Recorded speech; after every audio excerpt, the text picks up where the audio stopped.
আসসালামু আলাইকুম, কেমন আছেন সবাই? আশা করছি ভালো। আমিও খুব ভালো আছি আলহামদুলিল্লাহ। আমার ফ্যামিলিও ভালো আছে। তো একটা ব্লগ নিয়ে হাজির হলাম। ব্লগটা বানাবো সকালবেলা টিফিনের। তো সকালবেলা নাস্তা করে নিলাম। প্রথমে কিছু চাল ভিজিয়ে নিলাম। চাল ভিজিয়ে এগুলিকে সুন্দর করে ধুয়ে পরিষ্কার করে নিচ্ছি। আজকে রুটি পিঠা খাবে। আর এদিকে খাসির মাংস দিয়ে বুটের ডাল করেছিলাম। তো খাসির মাংস দিয়ে বুটের ডাল রান্না করেছি। তো এগুলিকেও গরম করে নিচ্ছি।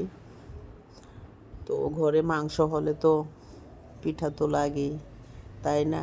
তো বলছে যে ঘরে যখন মাংস আছে একটু পিঠা বানিয়ে না। তো বলছে ঠিক আছে, বানিয়ে দিচ্ছি।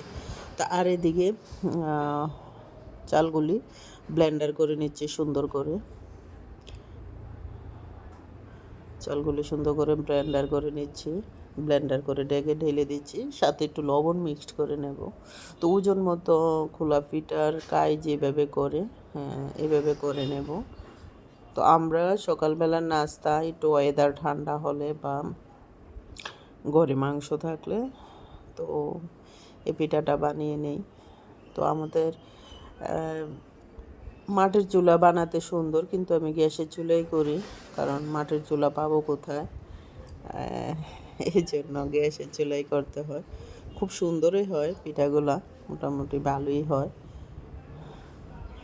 তো এইভাবে সবগুলা পিঠা বানিয়ে নিচ্ছি।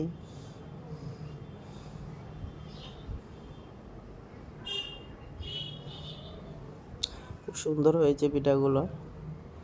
তার এদিকে আমাদের ঘরের মেহমানরা খেতে বসে যাবে। আর কুলা পিঠা যখন বানানো হয় তখন মনে করেন যে সাথে সাথে খেতে বসে গেলে ভালো, কারণ একসাথে সবাই খাওয়া যায় না, কারণ ঠান্ডা খোলা পিঠার স্বাদ নেই।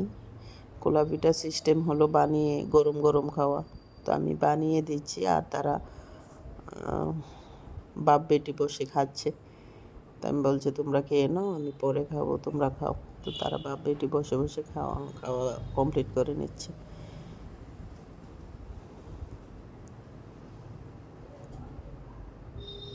অনেক সুস্বাদু হয়েছে এবং খেতে অনেক মজাও হয়েছে।